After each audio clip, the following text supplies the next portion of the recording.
बिस्मिल्लाहिर्रहमानिर्रहीम। अस्सलाम वालेकुम वरहमतुल्लाहि वबरकातुहू। मैं ज़ुबैर ख़ान हूँ और आप मेरा वीलॉग देख रहे हैं। बिस्मिल्लाहिर्रहमानिर्रहीम। يا أهل باكستان، قد طال على الأحمديين ليل الظلم وهم على قدم الصبر راسخون. كم أصدرتم بحقهم فتاوى التكفير وأخرجتموهم بغير حق من حظيرة الإسلام. كم آذيتموهم وأرقتم دماء الراكعين الساجدين منهم ولم تبالوا بحرمة بيوت يذكر فيها اسم الله تعالى. كم كذبتم عليهم وأطلقتم حولهم من الشائعات التي لا أساس لها من الصحة. فهل هذا هو دأب أتباع سيد المرسلين صلى الله عليه وسلم؟ ماذا تنقمون من قوم يؤمنون بالله وحده ويقولون لا كتاب لنا غير القرآن ولا نبي لنا غير محمد المصطفى صلى الله عليه وسلم؟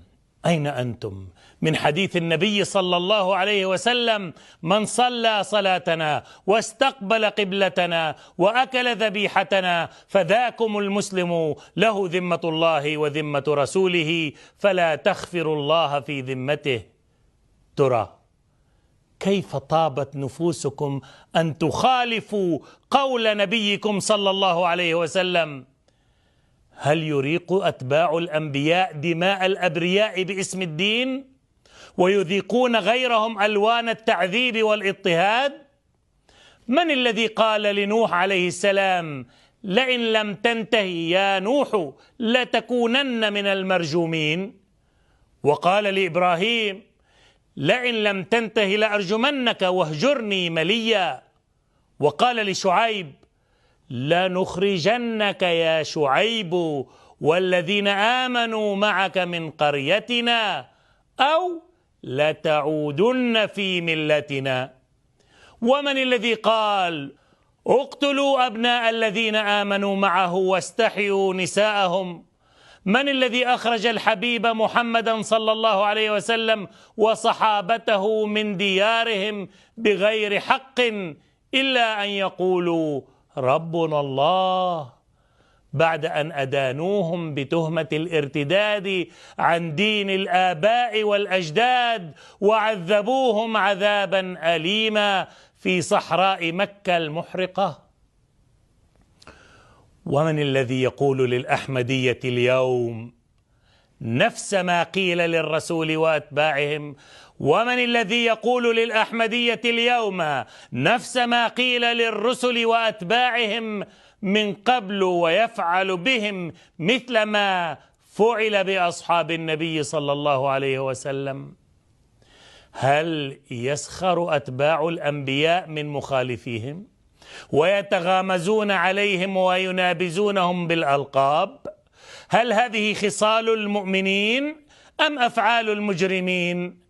قال تعالى: إن الذين أجرموا كانوا من الذين آمنوا يضحكون وإذا مروا بهم يتغامزون وإذا انقلبوا إلى أهلهم انقلبوا فكهين وإذا رأوهم قالوا إن هؤلاء لضالون وما أرسلوا عليهم حافظين. هل يكذب أتباع الأنبياء ويفترون على من خالفوهم بحجة أنهم من الأعداء وأن الكذب يجوز على العدو؟ فأين أنتم من قول الله تعالى: ولا يجرمنكم شنآن قوم على ألا تعدلوا، وقوله تعالى: كونوا قوامين بالقسط شهداء لله ولو على أنفسكم؟ إن أتباع الأنبياء هم من يقدمون للدنيا نموذج الصبر واحتمال الأذى في سبيل الله. لا تحمل قلوبهم حقدا ولا تعرف للانتقام سبيلا. شعارهم هو الحب للجميع ولا كراهية لأحد.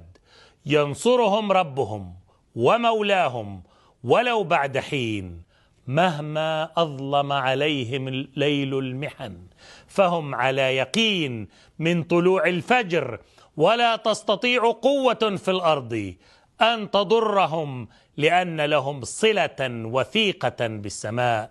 يكيد لهم عدوهم ويمكر بهم، فيرددون مع القرآن الكريم قائلين: فكيدوني جميعا ثم لا تنظرون، إني توكلت على الله ربي وربكم، ما من دابة إلا هو آخذ بناصيتها، إن ربي على صراط مستقيم. ويرددون أيضا: وإن كان طائفة منكم آمنوا بالذي أرسلت به وطائفة لم يؤمنوا فاصبروا حتى يحكم الله بيننا وهو خير الحاكمين.